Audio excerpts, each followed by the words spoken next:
Confirmation bias, guess what? You've got it, and so do your potential reverse mortgage borrowers. Today, I'm going to give you some strategies to help you overcome a confirmation bias when you're meeting with that homeowner today, so let's begin. First, let's just talk about the culture of social media. Everyone's outraged at anyone that opposes their view. Personally, I think it's highly insecure, but that's just the world that we live in. Scroll through your Facebook timeline and you'll learn that nothing solves problems better than arguing with total strangers. But seriously, just like you may be filtering some of your posts on Facebook for a certain audience of friends, you want to filter your approach to a potential reverse mortgage borrower based on their personality. And one of the best ways you can determine their personality or get a rough idea is to ask them what they did for work before they retired, because they spent 20, 30, sometimes 40 or more years in that chosen profession. That has a lot to say about their skill set and their personality and how they approach the world. So ask them about their former profession and learn a little bit more about their personality type, because you cannot use one sales approach for all personality types. Next is the A/B test. Try this, try that, measure both and see which one works. Keep track of it. If you have a particular opening that you're using or a particular explanation, see which one fits and which one fits for the type of individual that you're meeting with.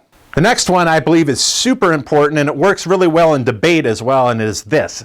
Find a point of agreement first and then give a sincere compliment to the other party as to why you both agree on that. So it's based on facts and evidence, and say, you know what, I have to say you really figured that out. I had to go through the same thing, but that viewpoint is totally valid. When you give them that sincere compliment, now they value your opinion or your perspective that much more.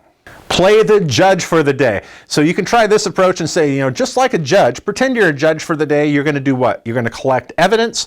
You're going to weigh all the evidence, pros and cons, and then you're going to make the decision that you feel is fair and just and in the best interest of all parties involved. And that would be for themselves. So play judge for a day is another technique.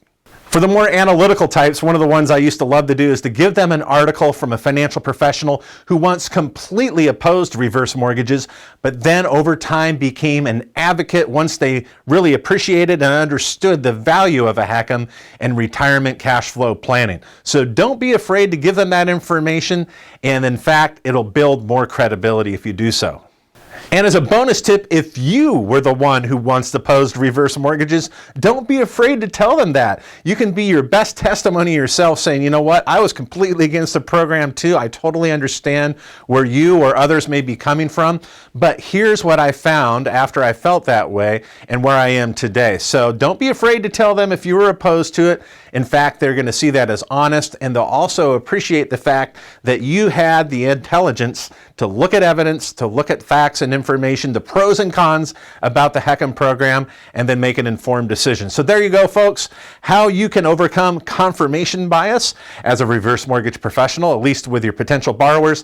What are your thoughts? Leave those in the comment section below. You can also share this video using the social media links on this page, and we're on YouTube. So if you'd like to subscribe, be sure to smash that subscribe button as well. Thanks again for watching, and have an excellent weekend.